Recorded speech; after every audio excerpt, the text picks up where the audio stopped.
Hello and welcome to Talk of the Game. It's match preview of Southampton against West Ham United tomorrow night, and the games are coming thick and fast. There's no stopping, but there is stopping West Ham due to the formation change. But we'll get on to West Ham in a little bit. As always, Gonzo, can I get your thoughts on our opponent, Southampton? Yeah, they are the. In actual fact, you'd say they were a smaller club than West Ham in terms of fan base and probably tradition and trophies and whatnot. But I think our standing at the moment, when I say at the moment, I mean the last 10 years or 20 years or whatever, I don't think there's much difference between the clubs is the truth. Forget the amount of fans of the stadium size. However, we're polar opposites in terms of how we do things. They have an ownership at Southampton who are more than happy to delegate. And they actually have philosophy. They're quite open with interviews with the press, and they're quite open, certainly before COVID, with how the press were allowed into the training ground, how people were allowed into there to study, and people who wanted to forge a career in football behind the scenes were allowed to study at Southampton. And so there's no secret, there's no veil or cloak over what they do. And what they do is quite impressive, to be fair. Their philosophy of the owners not having anything to do with it, but buying and employing the best person for the job in their respective field, the best scouts, the best video analysts, the best physiotherapists, the best at everything. And what they do is they delegate them absolute responsibility. And what happens is you get a structure in a club which is overseen by I don't even actually call it a director of football, whatever it is. But there is an overall director who is a football person who then reports directly to the board. It's slick. It works. If they were to sell Ryan Bertrand's next week, they already have a list of 5 or 6 left backs who can play in that position, have already been scouted, and are literally ready to go. I've watched interviews with them and everything. It's very, very impressive football club, Gio. Yeah, I completely agree. I think the environment and the culture they've got is just fantastic. They're not. There's a calmness about Southampton. You want, like you said, you want one of our players. That's all right. You can have him. Here's the price. We know who we're going to go get. There's no panic. Whereas you get the impression that they're prepared for any eventuality, anyone in the club leaving, whether it's playing staff or non-playing staff. They know who's coming in. They know who they're going to go get. They know whose responsibility it is to go and get that person as well. They back their manager with a long-term contract. He's massively overhauled everything in there. Like during lockdown, a lot of clubs did next to nothing. A lot of clubs focused on the community aspect. David Moyes was doing his bits and pieces, but Southampton said to Hassan Hüttl, "What we're doing," and he ripped up the training program from youth team to senior team. They've all got the same training structure. They all do the same stuff. And it's progression. It's all about forward planning. That's one thing Southampton have got. You think Southampton know where they want to be in a year's time. They know how they're going to get there. Whereas with West Ham, our aim is let's get to May and be a Premier League club. Then we'll worry about next season during the summer kind of thing. Whereas Southampton don't have that. Southampton probably have a plan of where they want to be in 5 years' time. If you were to go and speak to the top people at Southampton and say, what do you see? Where is Southampton going to be in 2025? I bet they have an answer. You ask our lot, they'll say, well, we don't know. We don't even know if we'll be here. Our sons might manage it. Our daughters might manage it. We don't even know. I think there's a lot to be. I'm very impressed by Southampton as a whole. I find them a club that's very difficult to dislike. And when you see them doing well, you actually think you've got that. You've got that not through luck, not through money. You've done it through organic growth, through hard work, through talent, through just being prepared. They tick all the right boxes, to be honest with you. They're a really well run club, and I don't begrudge them any success. And this season, though, Gonzo, they started really well. The form dipped a little bit recently, but they're still holding out results at 9th in the table, but they're not too far away. Can they get European football, or do you think their squad's a little bit too light? I not only do I think it's too light, I think they're getting better than the sum of their parts. I don't see any brilliant, outstanding players. Funny enough, they don't do what we do. I don't know. Have they gone out and spent £42 million on a player, or the year before £37 million on a player and stuff like that? I don't feel like they do. I'm open to be educated. What they do is they polish up diamonds. You wouldn't have thought Che Adams would be performing like he did, or surely most people thought Walcott was a little bit past it and couldn't have the impact he's had. So in terms of European football, it's not the squad being thin. It's It's just they don't have a good enough quality. What that club and what that manager are getting out of that group of players, and I don't mean to damn them with faint praise, they're decent players, but they don't. You look at people like Wolves, you look at people like Everton, who have you know players that have played at Real Madrid or can play at that level, and this, that, and the other. I think it's going to be a hard task for Southampton, but I think they're really, really good. They'll definitely be a top 10 team. And when I say they probably won't get European football, it doesn't mean they won't finish 7th or, you know, or they might not nick 6th or something like that. They're going to be thereabouts, but there's just teams who've got a little bit more financial muscle than them, which will probably be enough to see them over the line. Yeah, I agree with that. I think they're starting 11 and manager's good enough to get them into European football this season, the way it's all going. But they've got 2 or 3 injuries at the minute, and Ings is obviously injury prone. And then their centre back, I think they've got one really good centre back, and the other ones are okay kind of thing. They're lacking in depth a little bit, but I think at the same time while they're missing big players, they're still picking up results. They're still going about it because he keeps playing the same way. He's got his tactics. He knows how he wants to play. And every player that comes in to replace another player knows exactly what's expected of them. Whereas, go back to West Ham, where we just played over the last couple of games, it's a bit mishmash, really. We don't really know what role everyone's going to do. Players have different jobs every week, whereas at Southampton, you're a left back, and that's it. You've got one role and one role only. And if you replace the left back, you know what's expected of you. Everybody knows job. There's no, we'll slightly tweak it, and we're playing our way, and we'll let opposition teams worry about us. And I think it works well, to be honest with you. There's a lot to admire about them. And I think, like you said, I think they'll be top 10 as well. I think they might be outsiders for the FA Cup, to be honest with you. I wouldn't be surprised if Andrew looks at that and thinks I fancy a bit of that, actually. I am. We're not going to get European football. We're relegation free. Let's go for the cup and let's get a trophy for them. Is this the club, though? Bear in mind everything we've just said. This is a club that's sort of almost like a blueprint for how to run a big club long term.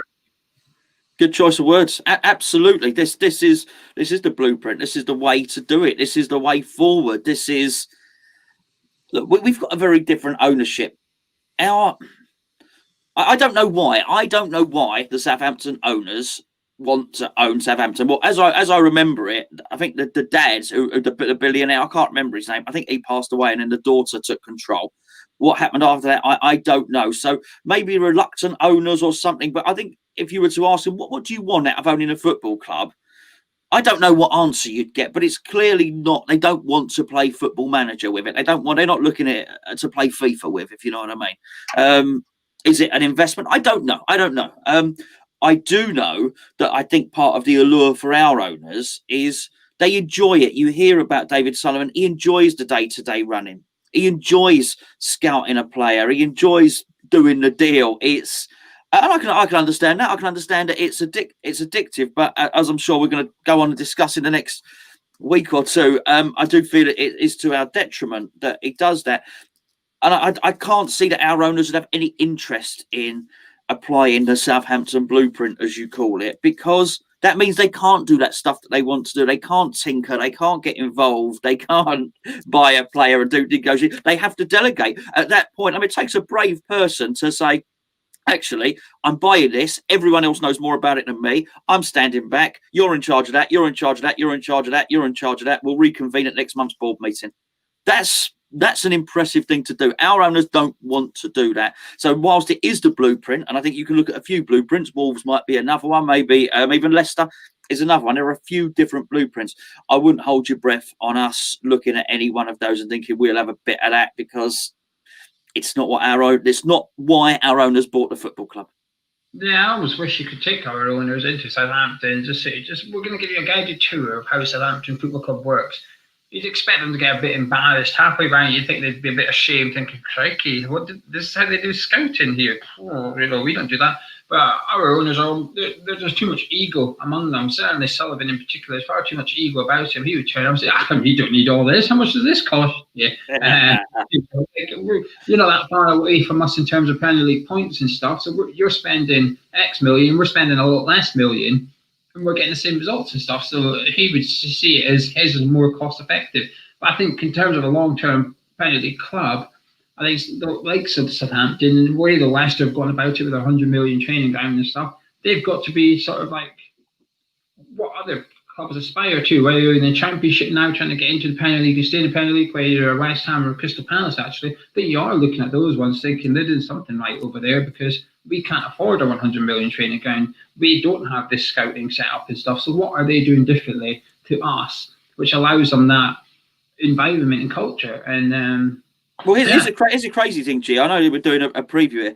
If you were to go and buy Southampton, you're actually getting more of a product than you're getting if you were buying West Ham. Now, you'd probably suggest, or our owners would probably think, well, West Ham should have a higher value as Southampton. Well, actually, for all the reasons that you mentioned, actually, if you buy Southampton, in terms of assets, in terms of something to buy, a product to buy, you're getting a stadium, you're getting a training ground, you're getting multiple departments that deal with certain things, you're getting a scouting set up, you're getting all of these things. And actually, if you buy West Ham, you're buying the Husk. The Husk is the shell of a club, if you like, where there's actually no stadium. There's a limited training ground. It's an empty. It looks impressive, but it's an empty vessel. Whereas you look at Southampton, it's packed full of activity, packed full of staff, packed full of knowledge and ideas. And we've probably praised Southampton enough, to be fair. Yeah, but last question, two praise them, and praise your mayor, please. Not an awful lot, to be fair. I think they're bigger than the sum of their parts. I think they've handled the Højbjerg transfer really well, seemed to come out of that pretty damn well. It's one of those rare transfers that works for both clubs, maybe, because Carl Walker-Peters, I think they might have had him on loan there before anyway. They've made that deal permanent. He looks good. I think he's a good player. Walcott was a good deal. Turns out a good deal for him. Che Adams, I mentioned earlier. Really fast. Very, very fast. I thought he was a little bit raw when I saw him. We got linked to him a couple of times when he was at Birmingham. And again, when they first got him, he didn't look anything, but he seems to have sort of after lockdown and this season, he looks like a different player. Looks like a more rounded player. Certainly, I know Ward Prowse. I'll leave to you. He's been in excellent form. I quite like Gineppo as well. But in terms of, I like what you said about the system. You know what? If Walcott's injured or gets a knock, well, that's all right. Nathan Redmond can come in, and it's pretty much what you said there. It's square pegs in square holes, and lots to admire about the team. Yeah, I think everyone knows my two favourite Southampton players. I think James Ward-Prowse is possibly the most underrated player in the Premier League, to be honest with you. I think he's just unbelievable. Best set-piece taker in the league in terms of what he can do every time. He's almost got that thing, you know, when we got a free kick and Payet stepped up, Ward-Prowse has now got that effect for Southampton. Now, they get a free kick outside the box, you think, here he goes. This is hitting the target. This is going to the top corner. Keeper, are you going to get there? Is the question. I think he's all round player. I think he's tackling. He's a bit rough at times, but I think he's good at that. His pass is fantastic. He controls the game. And the one thing I like about Southampton is they always try and dictate the tempo of the match. Whenever they get it, they choose when to slow the game down, when to speed up a bit. And I just really like that about it. They're all comfortable on the ball. Every single player, they trust their centre back. I think they're probably the most teams I watch in the league. They're probably the one side I think that trust their centre backs the most with the ball. There's a striker next to them. It doesn't matter. They'll just give it back to them. Say, you have it, and take two touches, give it to someone else, kind of thing. They've got all these little triangles. But obviously, Danny Ings, I still love Danny Ings. I still think he's unbelievable. I think they miss him when he's not playing. That Che Adams has stepped up. Shane Long's not quite as good, but he does the hustle and bustle. But I think that's a fantastic finisher. I think Vestergaard, he's missing. Thank God he's missing because he's really in banging form this season. Walker-Peters, as you said. But yeah, the thing is, the thing I like about them, though, it's not just square pegs and square holes. It's even if they get a round peg to go in the square hole, the round peg almost knows how to evolve into a square peg for that one game. You know, Stuart Armstrong can play right midfield, centre midfield, left midfield, and they never bought him like that. They've taught him, or they've almost trained him how to play in 3 or 4 different positions in that. And I think it's brilliant. Anyway, moving on to West Ham, lots to talk about. It didn't go quite as according to plan against Brighton. So, Gonzo, what formation would you like to see for this one? Well, I mean, this is an interesting one because I'd listened to David Moyes' interview. I think David Moyes is a little bit confused about what happened because he seems to think that switching back to the formation, back to the 3 at the back or 5 at the back, whatever you want to call it, is what cost us the game. And it didn't. We could have played that formation and won the game. He used it as an excuse. Said, well, we tried to play some things, and unfortunately, Michail Antonio and Arthur Masuaku are pivotal to the way we play when we want to play that formation. So he basically said, look, I got it wrong. Well, he did get it wrong, but not for that reason, because actually that leads us to believe that he's going to revert to 4 at the back for this one. Actually, the Arthur Masuaku thing wasn't an issue at all, because our man of the match was the guy playing in Arthur Masuaku's position. I think we all know what went wrong with that, and it was the lack of attacking players in that team. And so he can play his favoured formation, but he's just got to pick some attackers to play within it. I don't think he will. I think he's going to go 4 at the back, which I think is going to be, it's going to mean a harsh drop-in for Ben Johnson, Gio. I think that would be wrong. I think Ben Johnson's got to be one of the first names on the team sheet on Tuesday night. I would like to see 4 at the back still. I didn't really want to switch to 3 back in the first place, but I'd like to see us go back. And I would keep Ben Johnson in, Gonzo. I would have Fabianski, Safao, Balbuena, Bon, and Ben Johnson. And I would just rest down Creswell. Well, you call it dropping him if you want. I don't really care what you call it, but I'd be saying, sorry, this kid's done well, and Creswell's had a really good season. This kid deserves a shot almost. We've now got a game on New Year's Day after this one, so the games are coming thick and fast. And I think Creswell's not been at his best in the last 2 or 3 games. He sustained an injury halfway through the game against Crystal Palace. I don't know if he's still slightly injured, but I would honestly play Johnson. How would you line up at the back 4 then if you were to convert?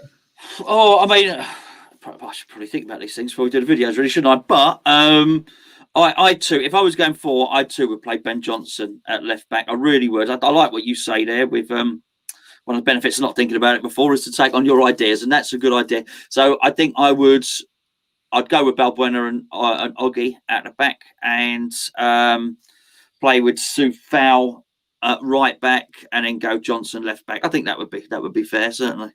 Yeah, part of the reason I want to see Johnson play there is because of what I want to see in front of it.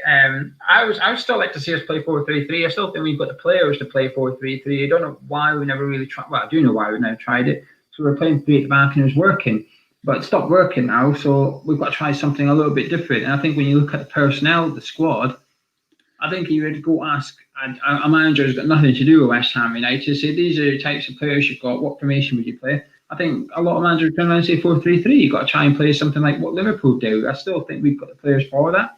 So I would like to see Rice still checking, actually Pablo Fornals playing in centre midfield with them. I think this game's, you've got to work hard against Southampton because they will have 70% of possession in this match. You're going to have players that are disciplined, that are going to work hard, are going to run after the ball and chase shadows all night, because we're not going to get much of it against Saints. Saints like to keep it, and really like to let teams have it usually, but that's okay as long as you run after it. How would you like to see the midfield?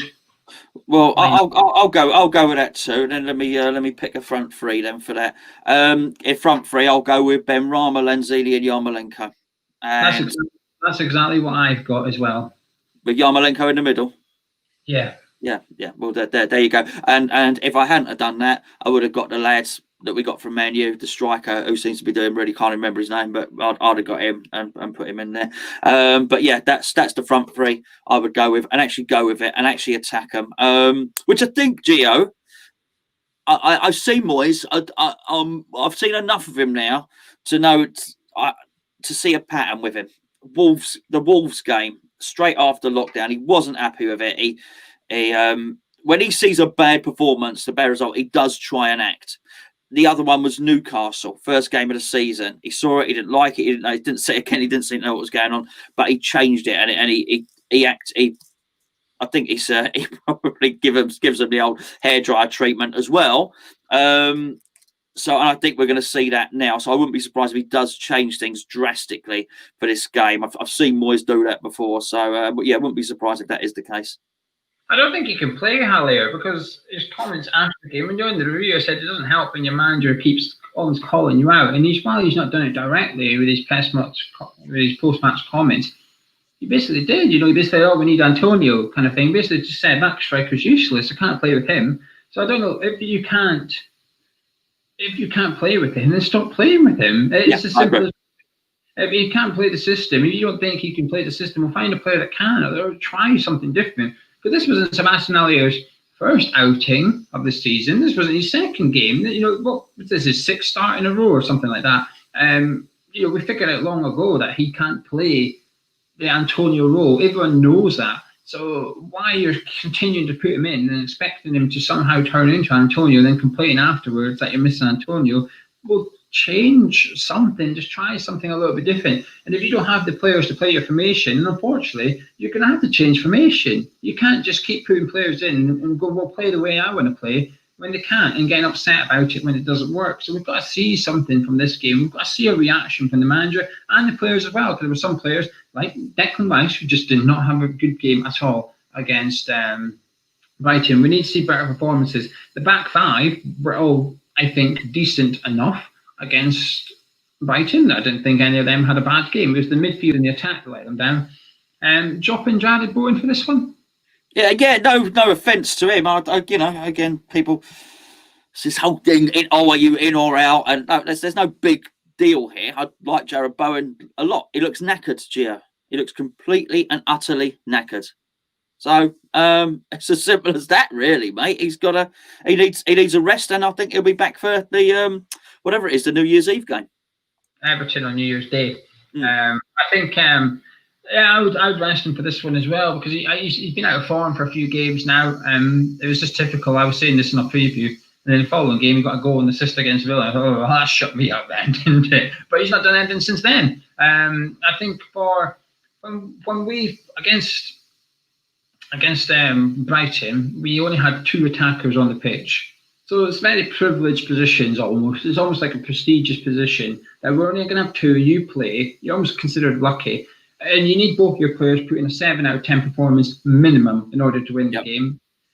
Or one has to put in an 8, and one has to be man and match essentially, while the other one doesn't play so well. So when you've got 2 players below par, you're just not going to do anything. And that's what we had. And one of them was Jared Bowen. Now, Sebastian Aller will get all the criticism, but his strike partner in that game was also crap. He provided him with nothing.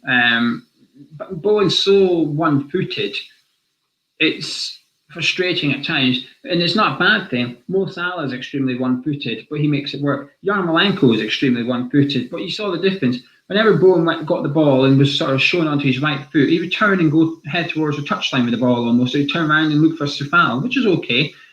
Yarmolenko, though, gets shown onto his right foot. He goes, no, I'm not having this, mate. I'm going to get onto my left foot. I'm going to use my skill. I'm going to use my tricks. I'm going to get onto my left foot and get that cross in. And I thought then, not quite a mentality between Yarmolenko and Bowen, but one of them, I think, in terms of ability, I don't think there's much between them. But in terms of almost like attacking intent or self-confidence or whatever, I think Yarmolenko's above Bowen. I think Bowen's harder working. So they've both got pros and cons. But I think for this one, I think the chances are going to be at a minimum against Southampton, because like I said, we're not going to see much of the ball. So the Saints can play a high line, so therefore there's room in behind, but we've got no players to expose that high line, so we've got to come up with something else. The one advantage we've got here is we know Southampton are going to play 4-4-2. We know the style of football they're going to play. There's no surprises coming from the Saints on Tuesday night. But the question is, what are we going to do in order to counter that? It's a big game for David Moyes then for this one. Yes, yeah, it is.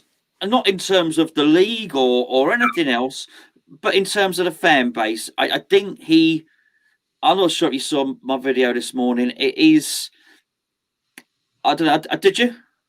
No, I've been shopping. Okay. Well, good for you. Probably better than watching my video. Right. I mean, David Moyes is at a pivotal moment, I feel, here. What we saw yesterday was why he got replaced with Manuel Pellegrini. Right, that's why. Not for one game, but that's why. Even though he kept us up and he got us into 13th, that's why Sullivan got itchy feet and said, "Oh, actually, I might want," because the fans were not happy with it. But they thought it was a little bit negative. There wasn't enough adventure. He would drop an attack, took one attacking player too many, and stuff like that. And then Sullivan thought, actually, I need to go in another direction. And it looked as if Moyes had addressed that. But yesterday's formation was an abomination. If I keep saying formation, team selection was an abomination.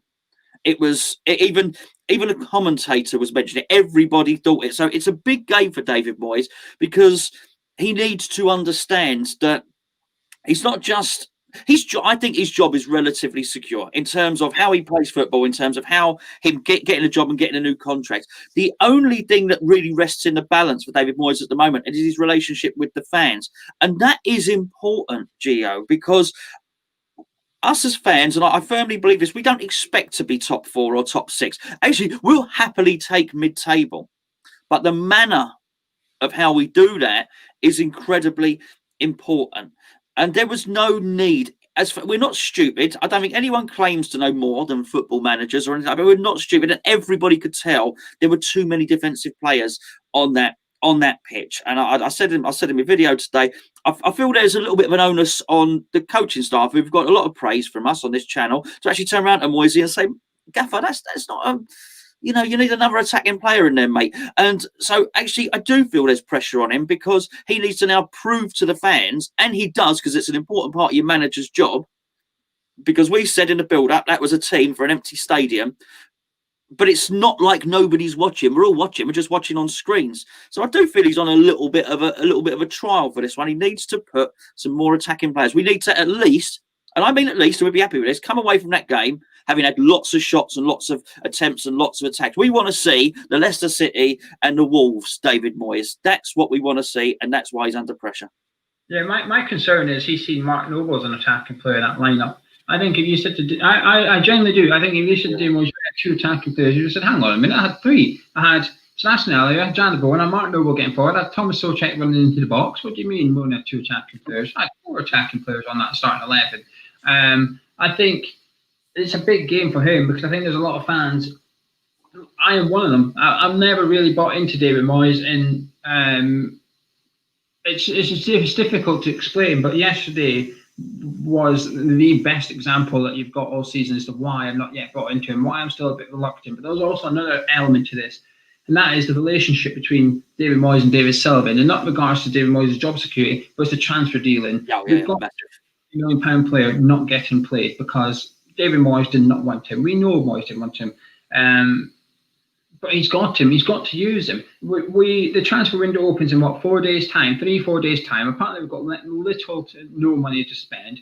But David Moyes clearly wants Josh King to come in and play so he can play in his Antonio position and stuff. Them two need their heads banging together, and they need to sort it out sharpish because they botched the summer transfer window. I know we've had a good start in the league position. Luckily, we are where we are, because if we were outside of relegation, though, there'd be a lot more emphasis on how poorly that summer transfer window was, because everybody could tell we needed cover for Masuaku, we got none. Everyone could tell we needed cover for Mikel Antonio, we got none. We all felt like we needed cover for the centre midfielders. Luckily, we've not had that exposed as yet. But when the transfer window shut, everybody was a bit, oh, hang on a minute, well, Ben Lam is a really good player. This doesn't mean that the window was good enough. And I feel that we've sort of, I think yesterday showed us that when he's sitting there saying, well, we're missing Masuaku and Antonio. Well, hang on a minute. If you and the chairman had sorted this out in the summer and got adequate cover in, you'd have had a replacement for Arthur Masuaku. Southampton, the team are playing, they have a player injured. It's all right. They've got cover for him. They know exactly what they're doing. They're not changing formation. The manager's not thinking, oh no, what do I do? I've got one player out, my whole thing's gone.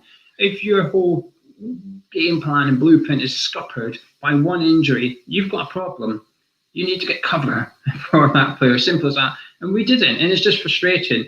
And I think he is on trial, Moyes, with a lot of people, because there's a lot of people on the fence with David Moyes still, and I'm one of them. Like I said, I think he deserves credit for the start of the season, and people like to remind us that he deserves credit for the start of the season. Well, this is our time to remind you that actually it swings and roundabouts, because when it goes well, we will credit him, and when it goes bad, you lot also need to criticise him. And I know you do, but there's also people out there that are so like Moyes in, if you want, that don't blame Moyes for yesterday's shambles. Is there? Are there? Yeah, if you have a look on Twitter, there's people saying, no. What do you expect? We're West Ham. What do you expect? You know, but we just want good football. We want good football. You know, would I have been happy walking away from the ground yesterday? No, I would have been bored. I would have been, half an hour into the game before Brighton made it 1-0, so 40 minutes. That was one of the worst games of football I've seen this season. It was boring. Both teams were crap. I just want to see a bit more from Moyes. I want to see an intent to win. He's got 2 tough games now: Southampton away, followed by Everton away. Neither are easy on paper.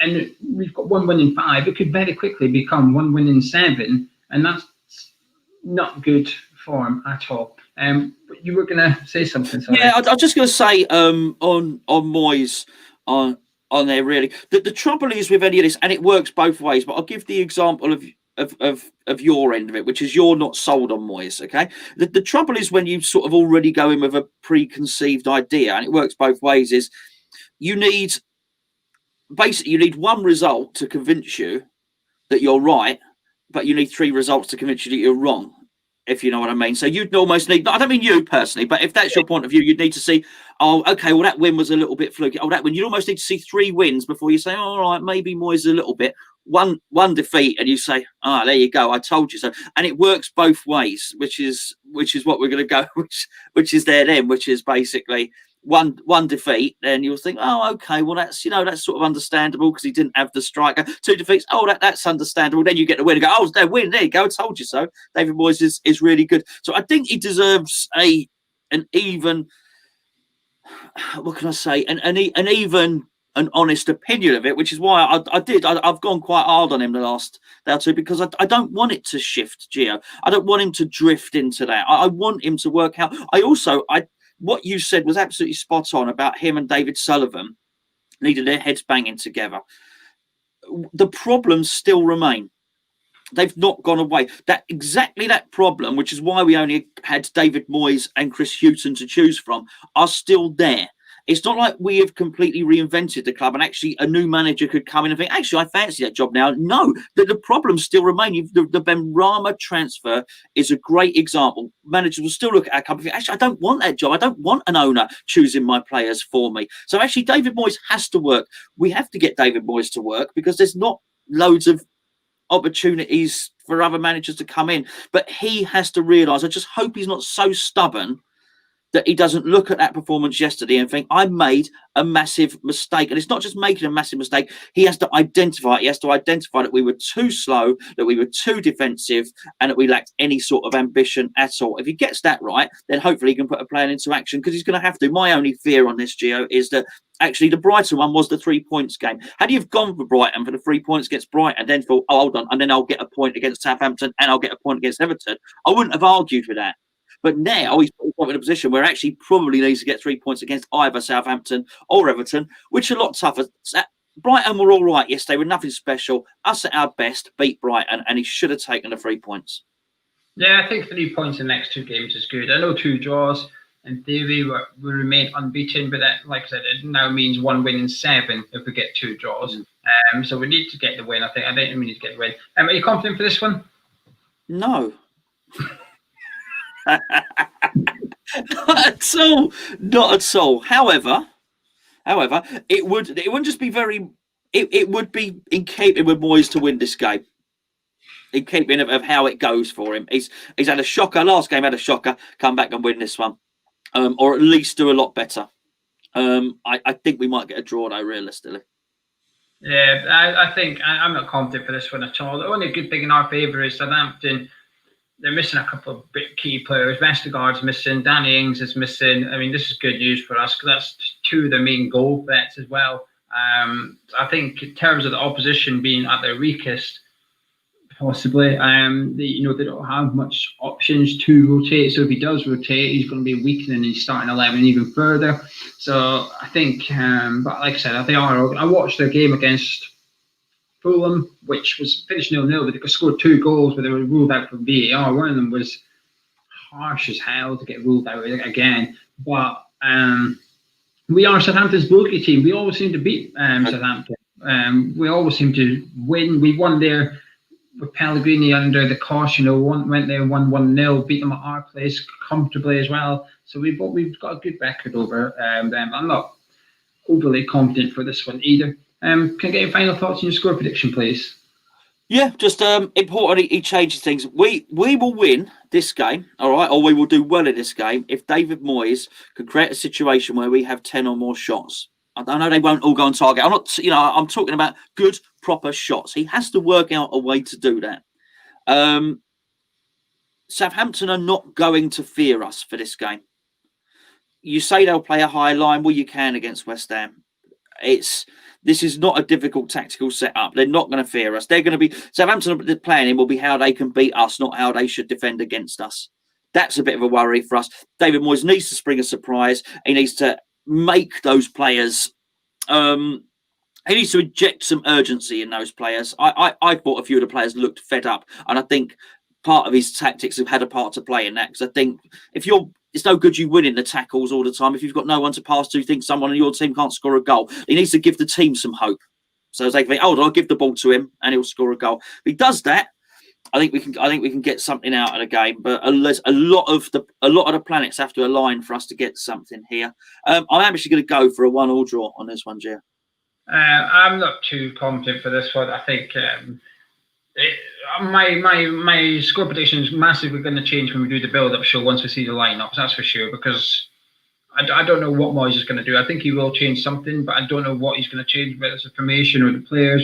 If he keeps Sebastian Haller in there, I'm going to think, well, you've only got yourself to blame really if it doesn't work, because you've got more than enough evidence now, and you keep telling us that he's not working very well in your formation and stuff. So the lineup's going to be key to this. So mine and Gonzo's score predictions may change when we see the lineups, but I'm going to say 1-0 Southampton. I think they'll keep it tight. I think they'll keep the ball. I think we're going to be chasing shadows, because the teams we want to see, I don't think we'll see that Gonzo. I think I don't know what he's going to do, but I don't think it's going to be attacking. I don't think he'll. No. I think he will look at that lineup and say, well, hang about, against Brighton we scored 2. Our problem is we conceded 2. So I need to keep it tighter. So I don't know. I just think Fernandes will be playing on left midfield again. I think Ben Lam will still be on the bench. I think Ali will still be up front. I wouldn't be surprised Martin Noble still starts. I don't know why. I just got this feeling he's just going to get it wrong. And I'm going to say Southampton 1, West Ham 0, unfortunately. Anyway, if you enjoyed this preview, drop a like on it, subscribe to the channel. Myself and Gonzo will be alive 1 hour before kickoff. I don't know what time kickoff is, so if you look up what time kickoff is tomorrow night, deduct an hour. Me and Gonzo will be live then. So Gonzo, I shall see you tomorrow night. Sort of looking forward to it. I'll definitely see you tomorrow night. Catch you in a bit.